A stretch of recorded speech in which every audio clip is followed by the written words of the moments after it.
Como ter comunhão com o Espírito Santo de Deus.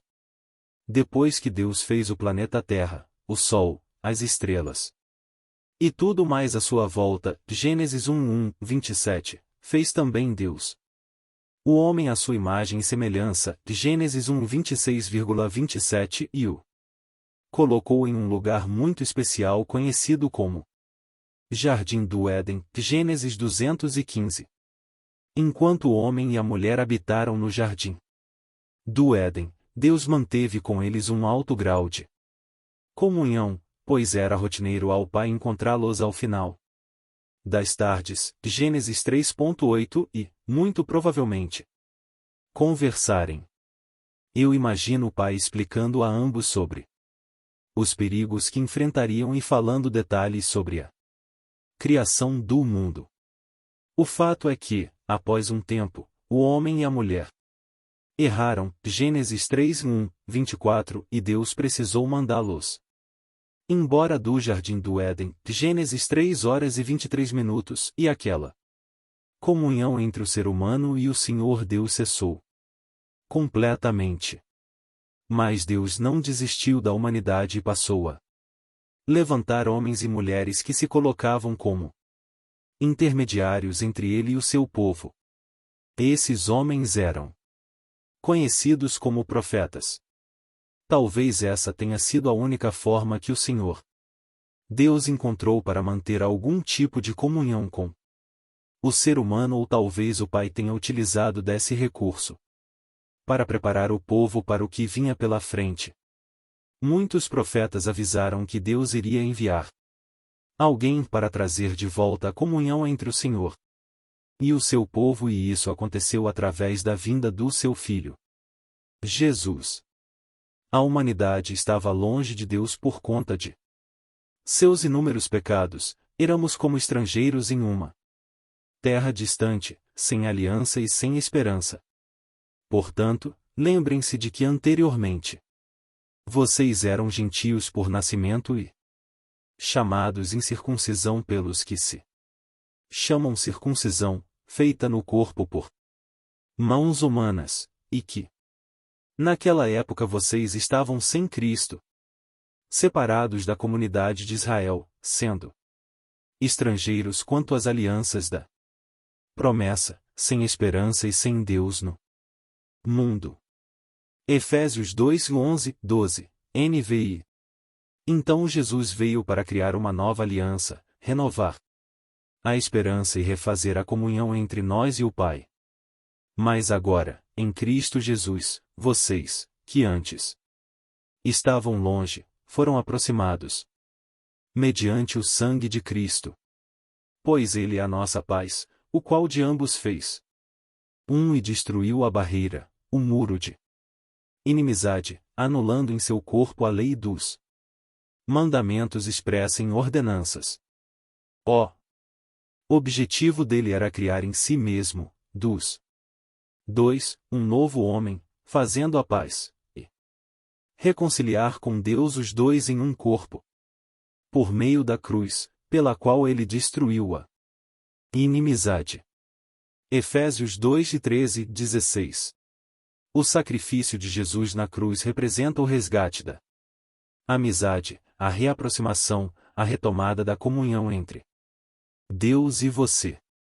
Após um pouco mais de 3 anos ensinando como refazer essa comunicação com o Pai, chegou a hora de voltar. Então Jesus cumpriu com seu objetivo e morreu por isso. Ressuscitou, ficou mais alguns dias com seus discípulos e ascendeu, voltou aos céus. Poderíamos pensar que a nossa chance de refazer a comunicação com o nosso Deus acabaria ali, mas a verdade é que esse era o plano do Pai desde o início, e Jesus disse isso um pouco antes de partir. Mas eu lhes afirmo que é para o bem de vocês que eu vou. Se eu não for, o conselheiro não virá para vocês, mas se eu for, eu o enviarei. Quando ele vier, convencerá o mundo do pecado, da justiça e do juízo. Então Jesus veio para criar uma nova aliança, renovar a esperança e refazer a comunhão entre nós e o Pai. Mas agora, em Cristo Jesus, vocês, que antes estavam longe, foram aproximados mediante o sangue de Cristo.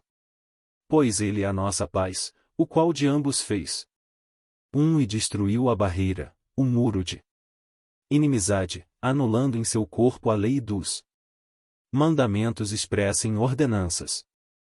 O objetivo dele era criar em si mesmo, dos dois, um novo homem, fazendo a paz, e reconciliar com Deus os dois em um corpo, por meio da cruz, pela qual ele destruiu a inimizade. Efésios 2:13-16. O sacrifício de Jesus na cruz representa o resgate da amizade, a reaproximação, a retomada da comunhão entre Deus e você. Após um pouco mais de 3 anos ensinando como refazer essa comunicação com o Pai, chegou a hora de voltar. Então Jesus cumpriu com seu objetivo e morreu por isso. Ressuscitou, ficou mais alguns dias com seus discípulos e ascendeu, voltou aos céus. Poderíamos pensar que a nossa chance de refazer a comunicação com o nosso Deus acabaria ali, mas a verdade é que esse era o plano do Pai desde o início e Jesus disse isso um pouco antes de partir.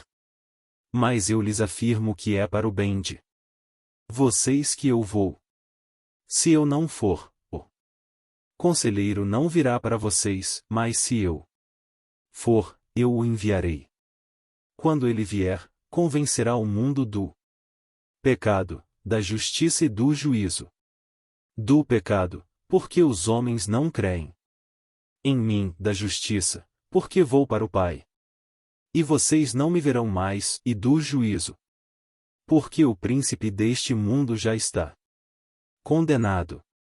Tenho ainda muito que lhes dizer, mas vocês não o podem suportar agora. Mas quando o Espírito da verdade vier, ele os guiará a toda a verdade. Não falará de si mesmo, falará apenas o que ouvir, e lhes anunciará o que está por vir. João 16:7-13. Jesus voltou ao Pai porque precisava cumprir o que já estava determinado nos céus, mas enviou o Espírito Santo de Deus para que a comunhão entre nós e Deus fosse possível a todo momento e indeterminadamente. Amados de Deus, escrevo porque apesar de tudo isso que lemos até aqui, muitos de nossos irmãos ainda não conseguem ter uma comunhão constante com o Pai. As portas para que isso aconteça estão abertas, mas infelizmente é comum passarmos por fases que nos afastam de Deus. Ficamos sem nenhum tipo de comunicação com o Pai. Sem forças para orarmos, sem ouvir a sua voz, sem entender os seus sinais e sem ânimo para ler a sua palavra. São fases em que nos encontramos mortos espiritualmente. E reestabelecer essa comunhão não é fácil.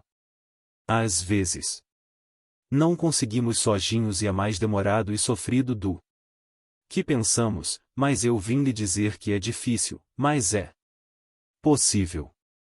Para restabelecermos a conexão com o Pai e voltarmos a ter comunhão, precisamos de renúncia e obediência. Renunciar a tudo que nos afasta de Deus é preciso. Não é fácil, mas é possível e para isso o Espírito Santo nos ajuda a vencer. Comece orando diariamente pedindo que o Espírito Santo de Deus te dê forças para vencer as suas fraquezas. Seja sincero e diga tudo aquilo que você vê em seu ser que precisa de mudança e transformação. Declarar sua fraqueza ao Senhor é sinal de humildade. E, principalmente, sinal de que você entende suas falhas e fraquezas e que quer renunciar a tudo isso em busca de uma comunhão melhor com o Pai. Antigamente, por terem desobedecido a Deus e por terem cometido pecados, vocês estavam espiritualmente mortos. Naquele tempo vocês seguiam o mau caminho deste mundo e faziam a vontade daquele que governa os poderes espirituais do espaço, o espírito que agora controla os que desobedecem a Deus. De fato, todos nós éramos como eles e vivíamos de acordo com a nossa natureza humana, fazendo o que o nosso corpo e a nossa mente queriam. Assim, porque somos seres humanos como os outros, nós também estávamos destinados a sofrer o castigo de Deus. Mas a misericórdia de Deus é muito grande, e o seu amor por nós é tanto, que, quando estávamos espiritualmente mortos por causa da nossa desobediência, Ele nos trouxe para a vida que temos em união com Cristo. Pela graça de Deus vocês são salvos. Por estarmos unidos com Cristo Jesus, Deus nos ressuscitou com Ele para reinarmos com Ele no mundo celestial. Deus fez isso para mostrar, em todos os tempos do futuro, a imensa grandeza da sua graça, que é nossa, por meio do amor que Ele nos mostrou por meio de Cristo Jesus. Efésios 2:1-7. Não é somente ir aos cultos de domingo, não é somente andar com a Bíblia debaixo do braço, nem ter muitos cursos bíblicos ou coisas assim. É preciso amar a Deus, e amar a Deus é obedecer a sua palavra. Essa obediência é um dos maiores sinais de que amamos ao Senhor, e eu sei que isso é bem mais difícil do que parece. O apóstolo Paulo nos alerta sobre as dificuldades na luta contra a carne, dando seu próprio testemunho. Porque bem sabemos que a lei é espiritual. Mas eu sou carnal, vendido sob o pecado. Porque o que faço não o aprovo, pois o que quero isso não faço, mas o que aborreço isso faço. E, se faço o que não quero, consinto com a lei, que é boa. De maneira que agora já não sou eu que faço isto, mas o pecado que habita em mim. Porque eu sei que em mim, isto é, na minha carne, não habita bem algum, e com efeito, querer está em mim, mas não consigo realizar o bem. Porque não faço o bem que quero, mas o mal que não quero esse faço. Ora, se eu faço o que não quero, já o não faço eu, mas o pecado que habita em mim. Acho então esta lei em mim, que, quando quero fazer o bem, o mal está comigo. Porque, segundo o homem interior, tenho prazer na lei de Deus, mas vejo nos meus membros outra lei, que batalha contra a lei do meu entendimento, e me prende debaixo da lei do pecado que está nos meus membros. Miserável homem que eu sou! Quem me livrará do corpo desta morte? Dou graças a Deus por Jesus Cristo nosso Senhor. Assim que eu mesmo com o entendimento sirvo a lei de Deus, mas com a carne a lei do pecado. Romanos 7:14 e 25. Nem sempre fazemos o bem que queremos e acabamos nos condenando por isso, mas o Senhor Jesus vem para nos ajudar a vencer essas fraquezas. Para obedecer a palavra é preciso guardá-la, e esse é outro grande sinal de que amamos a Deus. Veja o que Jesus, para que tenhamos comunhão com o Espírito Santo, precisamos obedecer e guardar a palavra de Deus. A comunhão te fará íntimo e transformará a sua vida e a vida das pessoas à sua volta. Queridos irmãos, mude os seus conceitos, a sua percepção do mundo e das pessoas à sua volta, e passe a entender tudo como Cristo nos ensinou. Não permita mais que nada te afaste da verdadeira comunhão com o Pai. Não permita que a mistura de culturas e tradições ou as fortes ciladas do inimigo fiquem entre você e o grande amor de Cristo. Seja você uma pessoa cheia do Espírito Santo, íntima do Pai e obediente aos ensinamentos de Cristo e leve o Evangelho genuíno a todos os que estão precisando da verdade.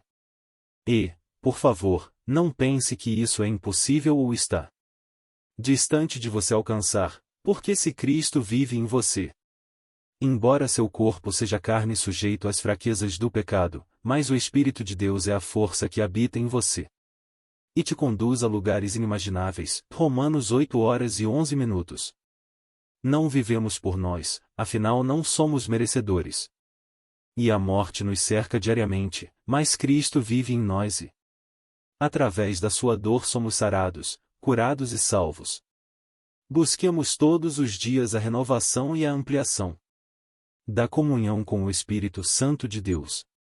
Se você sente que está distante ou afastado de Cristo, e não importa o motivo pelo qual você se afastou, nem o que aconteceu para chegar a isso, apenas queira reaproximar-se de Deus um pouco a cada dia. Se você tem anos dentro da igreja e nunca sentiu a presença do Espírito Santo ou há algum tempo deixou de senti-la, volte a buscá-la. Mas como fazer isso? Volte a orar um pouco a cada dia, cante louvores e adore ao Senhor Deus, volte a jejuar com frequência e a fazer leituras diárias da Palavra Divina. Quero encerrar esta carta agradecendo a você, leitor, que busca todos os dias uma comunhão maior com o Espírito Santo de Deus, e mesmo com todas as lutas e dificuldades, não desiste. Busque melhorar sua comunhão com o Espírito Santo todos os dias e eu tenho certeza de que você vai encontrar um grande tesouro no final dessa caminhada.